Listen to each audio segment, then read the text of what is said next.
가장 높은 곳에 영광 전능하신 주 생명의 말씀 되신 하나님의 어린 양께 영광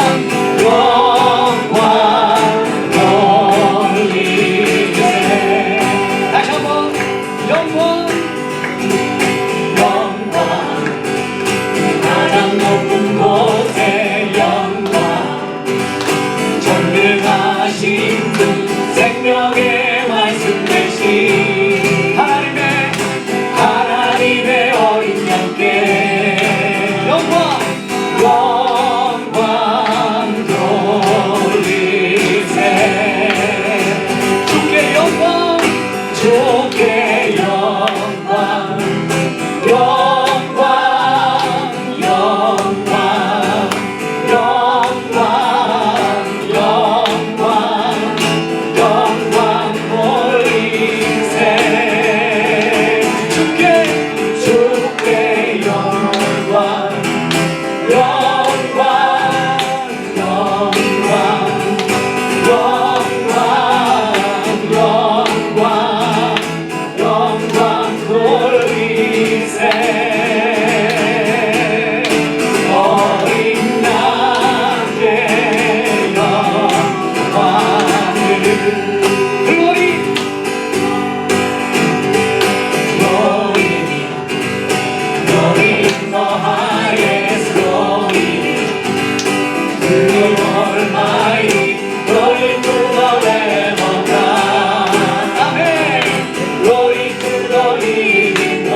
여호와의 성령을 받은 자들이 돌아오되 노래하며 시온에 이르러 그들의 머리 위에 영영한 희락을 띠고 기쁨과 즐거움을 얻으니 슬픔과 탄식이 사라지리로다. 아멘. 아멘. 이걸 읽으면서 여러분 두 장을 길게 읽으면서 무슨 생각을 하셨습니까? 뭐가 딱 보여요? 천국과 지옥이 보이지 않습니까? 지옥의 모습과 천국의 모습. 저는 이 말씀을 전체적으로 읽지 않으면 이해를 할 수 없는 장인 것 같습니다. 34장과 35장의 말씀을 그래서 다 읽었고요. 구약 성경의 패턴의 모습은 어떠냐면요, 사람들이 죄를 짓습니다. 그리고 하나님의 심판이 있고, 그리고 그 가운데서 회개를 촉구하시고, 그리고 구원의 약속을 하시고, 하나님께서 언약을 주십니다. 이런 식의 패턴으로 구성되어 있다고 해도 무방할 것입니다 생각합니다. 이사야서 13장부터 23장까지의 모습을 우리가 보면요, 여러 나라에 대한 심판의 모습이 있어요. 그러면서 34장에 이르러서 총체적 심판 선언을 보여주는 그런 장이 34장입니다. 우리 한번 화면 한번 띄워주시겠습니까, 목사님? 제가 13장부터 24장까지의 열방들에 대한 하나님의 심판에 대한 말씀을 정리해 놓았어요. 이거 계속 띄워놓으시고요. 또 13장부터 18장까지의 모습이에요. 저 모습이요. 그 다음에 19장부터 24장의 모습.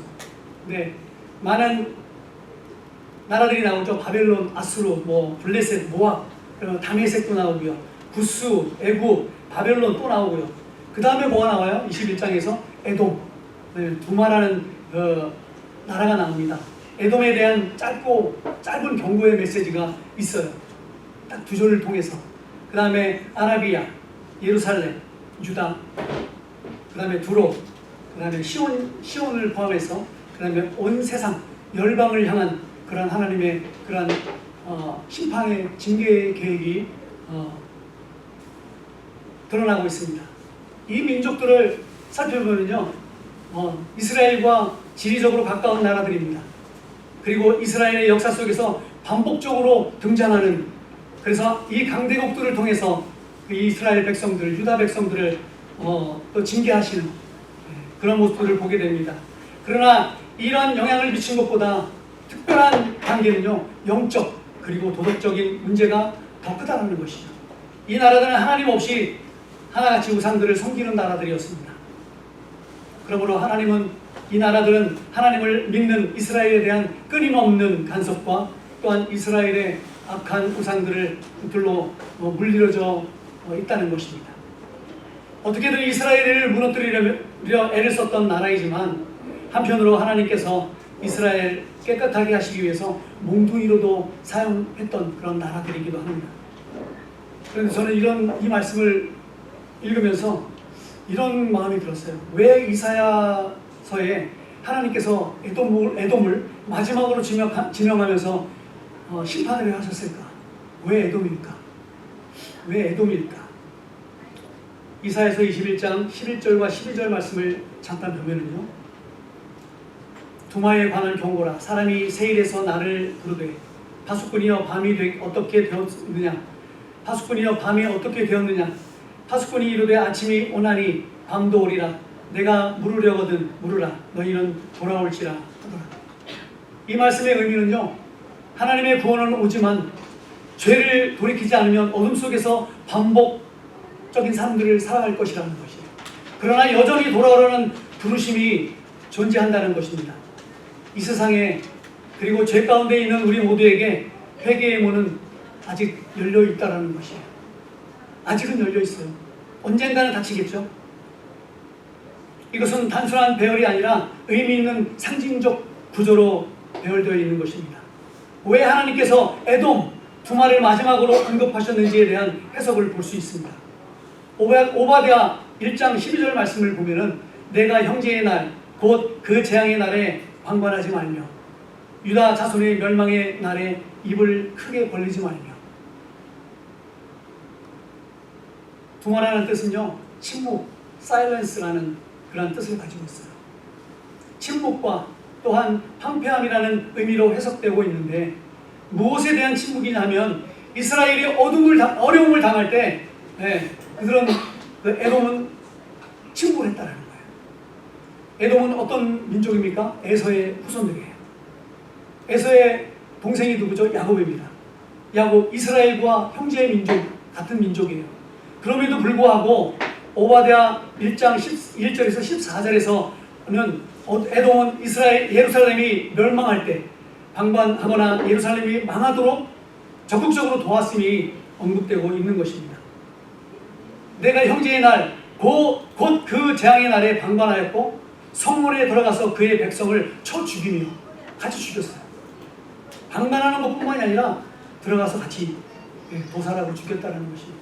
이 민족이 이스라엘을 가장 아프게 한 민족으로, 에돔은 내년의 배신처럼 외적인 원수들, 즉 아수르와 바벨론보다도 더욱 하나님께서 심판하시려는 악의 상징으로 이렇게 쓰여졌다는 것입니다. 에돔은 역사적으로 볼 때 출애굽 당시부터 포로기 이후의 일기까지 이스라엘 나라를 적대시하고 있는 나라였어요. 에돔은 지금의 요르단 남부 지역이라고 합니다. 이 민족은 출애굽 당시에도 이스라엘 백성이 에돔 땅을 지나려고 하자 거절하였고 군대를 동원해서 막았어요. 그리고 다윗 시대에는 에돔이 이스라엘에 대항하다가 다윗에게 정복당합니다. 그리고 솔로몬 시대에는 이후 반란을 또 시도해요. 유다 멸망 시에 기뻐하고 약탈했고, 포르기와 그 이후 에스겔과 말라기 시대까지 이르기까지 여호와의 백성을 조롱하고 대적했던 나라가 이 에돔입니다. 우리는 에돔 두마라는 나라를 통해서 두 가지 메시지가 들려져요. 첫째는요, 부모와 같이 조용해서는 안 된다는 것이에요. 둘째로는요, 마태복음 10장에서 예수님께서 사람의 원수가 자기 집안의 식구니라 라고 말씀하셨던 것처럼, 예, 우리 안에, 우리 가정 안에, 예, 원수 같은 그런 사람들이 있다는 것이에요. 복음을 듣지 않고, 예, 예수 믿는 사람들을 핍박하고. 저희 가정도 그랬습니다. 원수 같은 그런 모습들, 그런 모습들을 가지고 있다는 거예요. 그 모습을 이 에돔과 이 유다 땅을 통해서 보여주고 있습니다. 여러분, 복음은 조용해서는 안 됩니다. 복음은 외쳐야 하는 것이에요. 예수님이 이 세상의 모든 죄를 사하시기 위해서 동정녀 마리아를 통해 성령으로 잉태되어 태어나셨습니다. 이 예수님은 많은 기적을 일으키셨고 죽은 자를 살리시는 하나님의 아들이십니다. 예수님께서 우리의 죄를 대신해 십자가를 지시고 십자가 위에서 다 이루었다 하시며 돌아가셨고, 그리고 사흘 만에 다시 부활하셨습니다 라고 외쳐야 하는 것이에요. 부끄러워해서는 안 됩니다. 부끄럽습니까? 담대함으로 예수 그리스도가 나의 목자가 되심을 전해야 한다는 것이에요. 그러지 않으면 34장에 나와 있는 이 모습으로 죽어갈 것입니다. 멸망될 거예요. 그리고 예수님께서는 이 세상에 다시 재림하실 것입니다. 그때에는 심판이 있을 거예요. 성도 여러분, 이 복음을 여러분들의 식구들에게, 형제에게, 자매에게, 여러분 주위에 전하셔야 한다는 것입니다. 영적으로 죽어가는 식구들을 보고만 있어서는 안 돼요.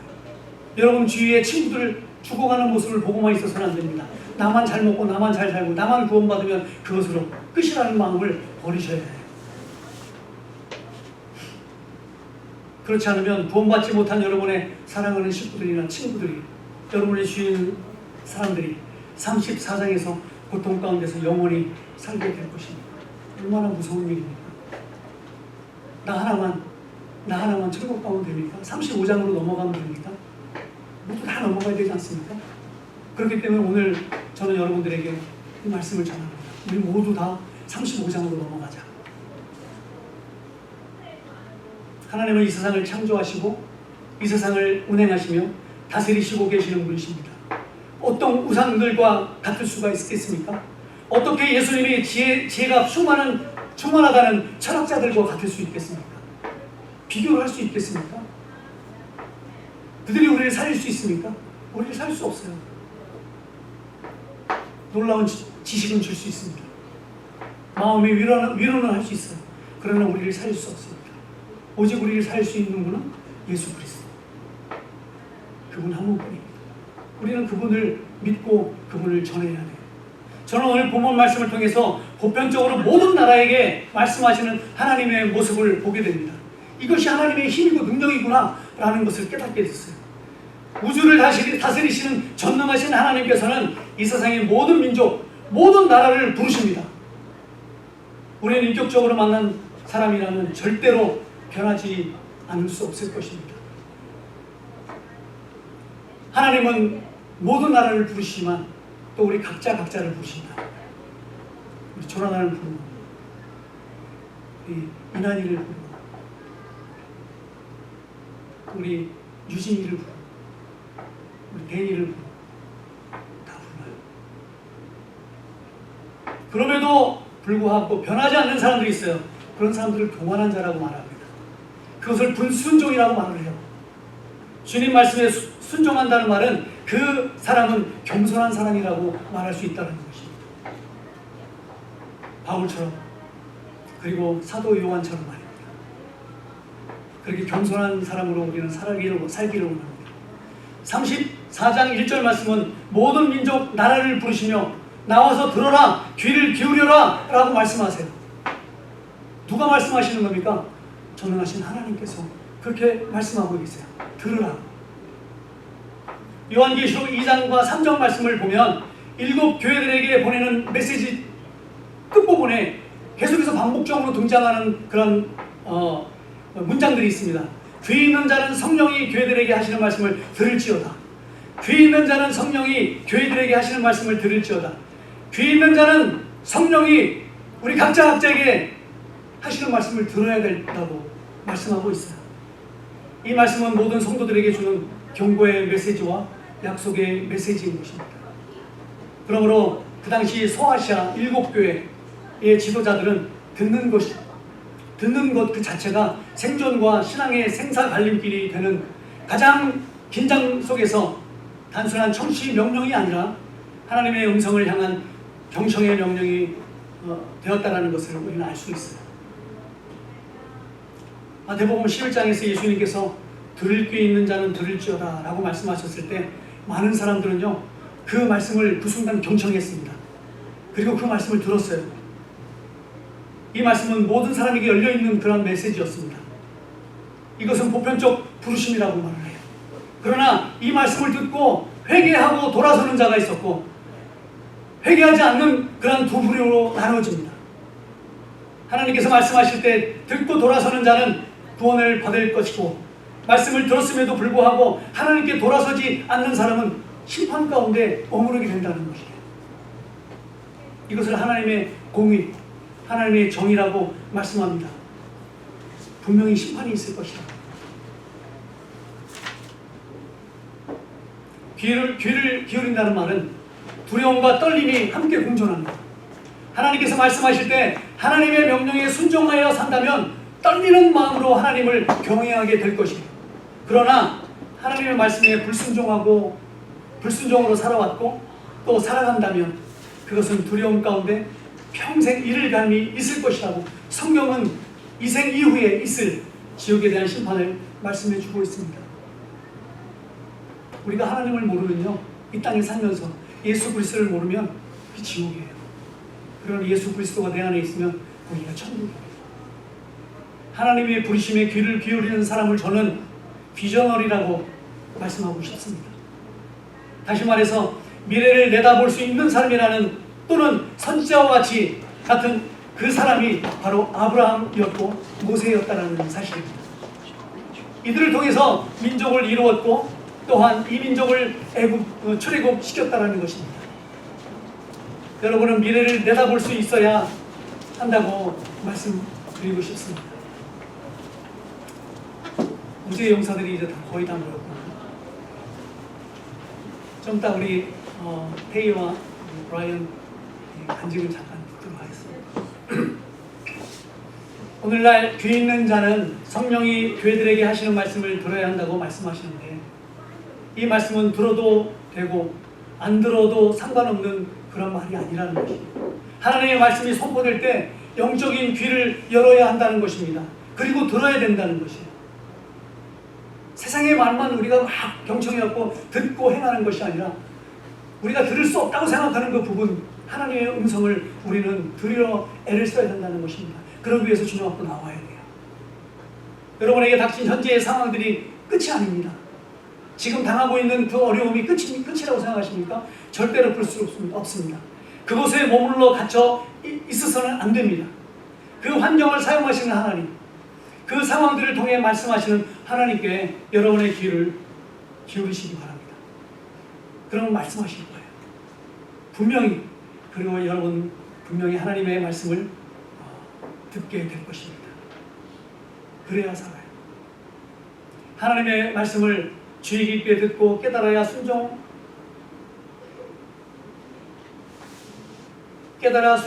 말씀인 것입니다. 그러나 오늘 본문 34장의 메시지는 이미 도끼가 나무 뿌리에 놓였다고 마태복음 3장에 예수님이 말씀하신 것 같은 그런 내용처럼 그렇게 들리지 않습니까? 이미 하나님의 심판이 에돔과 그 주변의 국가들에게 도끼가 놓여져 있다라고 말씀하고 있는 것이에요. 이 말씀이 의미하는 것과 같이 좋은 열매 맺지 않는 나무가 찍혀 불에 던져지리라는 그런 말씀인 것이에요. 심판이 에돔에게 임했습니다. 우상을 섬기는 모든 자들에게 심판의 경고가 전달이 됩니다. 에스겔서 7장 12절 말씀을 보면 때가 이르렀고 날이 가까웠도다. The time has come and the day is near. 이 말씀은 하나님의 심판이 임박했다는 선언이에요. 이날은 죄악의 결과가 드러난 날이고 하나님의 심판이 임하는 날이라는 말입니다. 주님께서 오늘 저와 여러분에게 말씀하십니다. 지금은 귀를 기울일 때라고 말입니다. 성경의 여러 곳에서, 아니 성경 전체에는 주님께서 우리를 부르시는 메시지예요. 그 이유는 다른 것이 없습니다. 하나님께서 왜 저와 여러분에게 너희는 귀를 기울일 때다, 내 말에 귀를 기울여라 라고 말씀하시는 것입니다. 왜 말씀하시고 있어요? 복음 때문에 그렇습니다. 복음. 사랑하는 성도 여러분, 저나 여러분은 복음 때문에 이 자리에, 또 이 팀교회에 모인 것입니다. 여러분이 놀 자리가 없어서 이 황금 같은 시간에, 그리고 우리 젊은 청년들은 곤히 주무셔야 하는 이 시간에 굳이 이 자리에 나와 앉아서 이렇게 말씀을 듣는 이유가 뭡니까? 피곤하죠. 저도 피곤해요. 그런데 이 자리에 나와서 말씀을 전하고 여러분이 말씀을 들어야 되는 이유가 뭡니까? 단 한 가지밖에 없잖아요. 그리스도인들에게 단 한 가지밖에 없어요. 복음.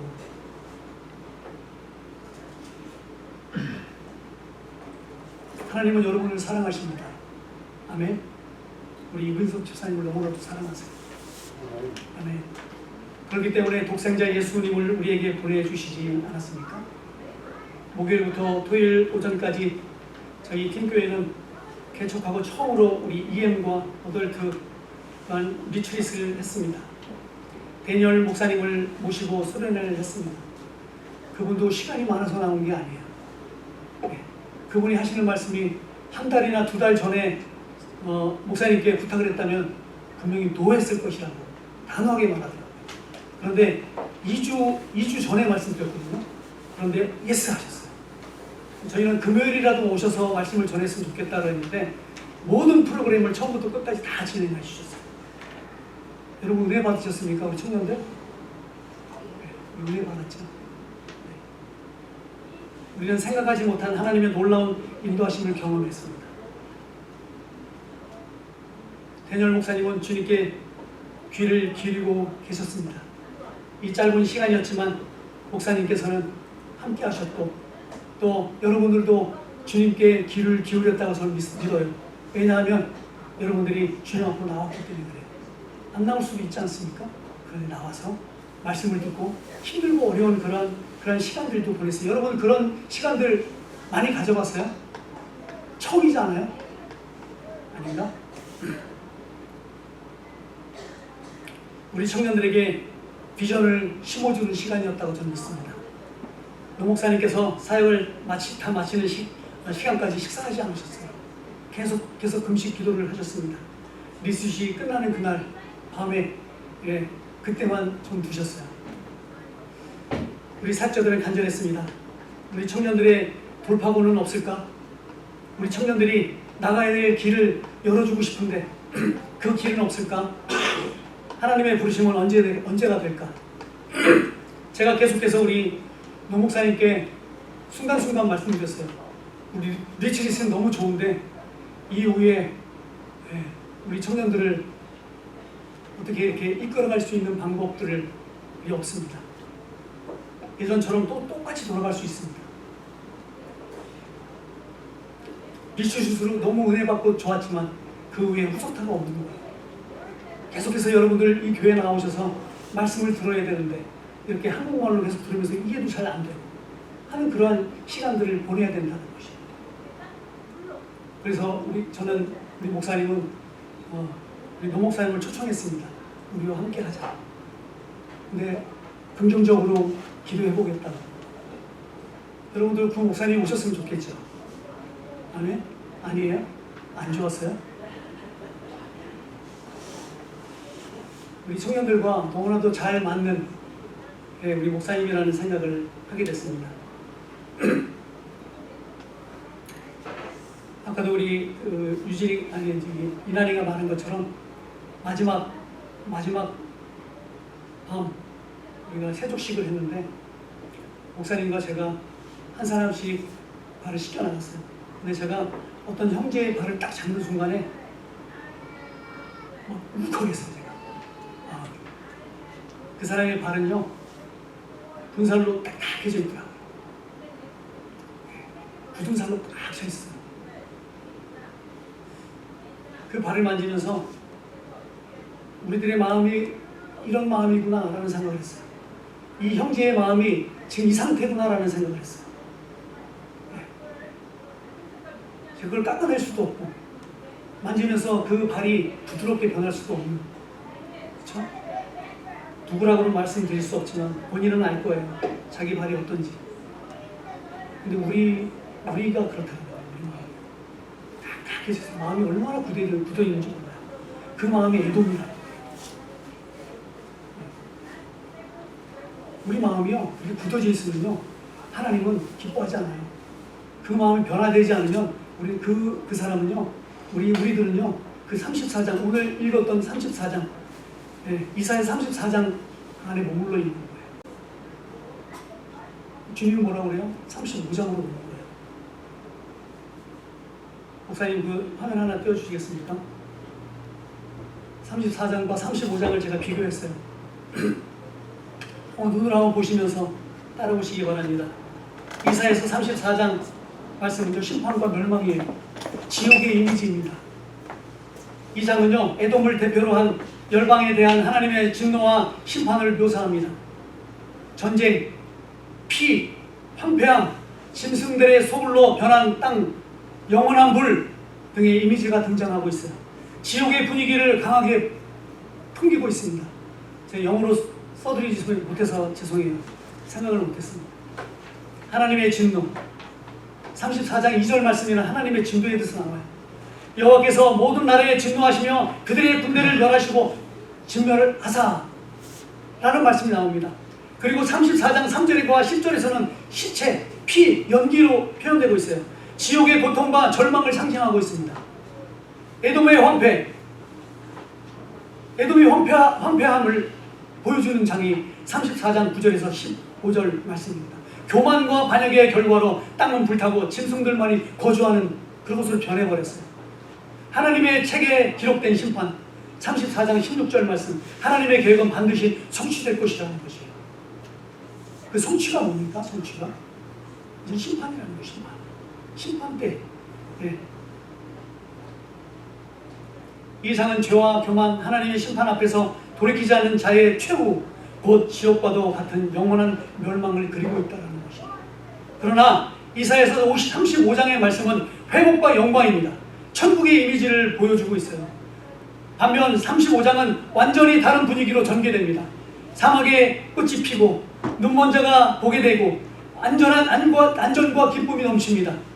여러분 이 찬양 아십니까? 사막에 샘이 넘쳐 흐르리라, 사막에 꽃이 피어 향내 내리라, 독사들이 어린 양마 뛰놀고 어린이들 함께 부르는, 이것이 천국이에요. 이것이 35장의 모습입니다. 구속받은 자들이 돌아서며 슬픔이 사라지는 천국의 모습을 연상케 합니다. 이제 우리는 천국 같은 삶을 살아야 하고 천국의 소망을 가지고 살아야 합니다. 아멘.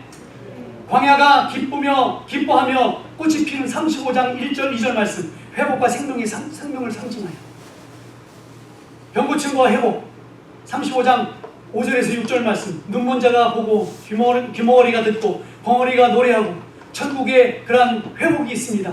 예수님께서 이 땅에 오셔서 하신 사역이 바로 이런 사역이라는 것이에요. 그리고 천국을 소개하셨습니다.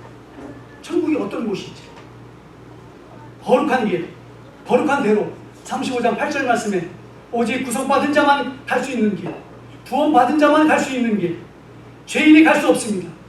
예수 그리스도를 나의 구주로 영접하지 않는 사람은 갈 수가 없다는 것이에요. 이 길이 천국입니다. 기쁨과 영원한 즐거움, 10절 말씀에 천국의 평화와 안식을 얘기하고 있어요. 이 35장은요, 하나님께 돌아오는 자들에게 약속된 영원한 생명과 기쁨의 천국을 상징하고 있다는 것입니다. 말씀을 맺겠습니다. 여러분의 귀를 기울이십시오. 이 귀가 아니라 이 귀.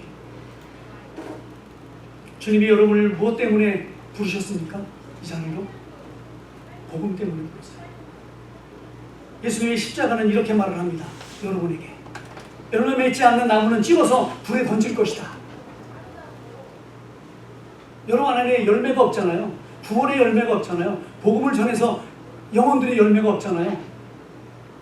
내 자체도 예수님을 믿지 못하는데 그럼 어떻게 한다고요?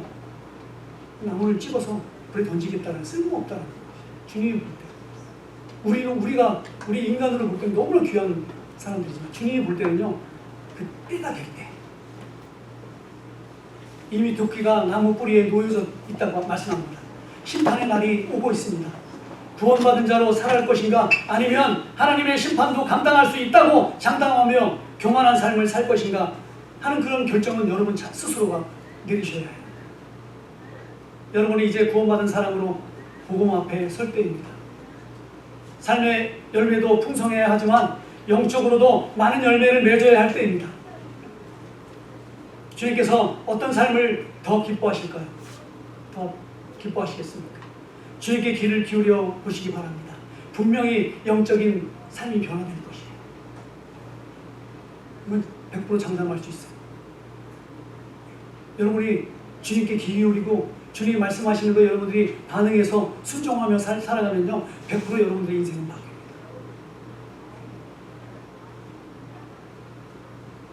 우리가 그렇게 살아갈 때 주님은 분명히 여러분들을 축복하실 것이라고 저는 믿습니다. 이것이 성경적인 원리예요. 저의 말이 아니에요. 주님께서 언제 오실지 우리는 알 수 없습니다. 주님이 오시는 그날이 오늘이라 할지라도 여러분은 하나님 앞에서 여러분의 삶을 계수하게 될 때 여러분 자신 있게 말할 수 있어야 됩니다. Here you are. 주님 여기 있습니다. 주님께 바칩니다. 받아주시옵소서. 그렇게 되길 주님의 이름으로 축복합니다. 에돔이 자기 형제의 망하는 모습을 지켜보다가 하나님께 징계를 받았습니다. 망해가고 있는 형제를 돕기는커녕 그 형제들을 더욱 괴롭히는 자들이었기 때문에 하나님의 심판이 아래 놓여졌던 것입니다. 우리는 그렇게 해서는 안 돼요. 복음을 전해야 됩니다.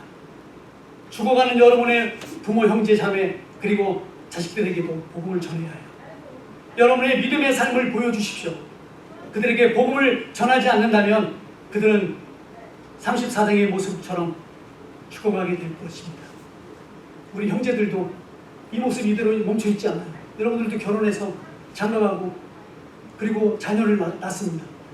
그렇다면 여러분 자녀들은 어떻게 되기를 원해요? 그냥 아무렇게 살기를 원해요?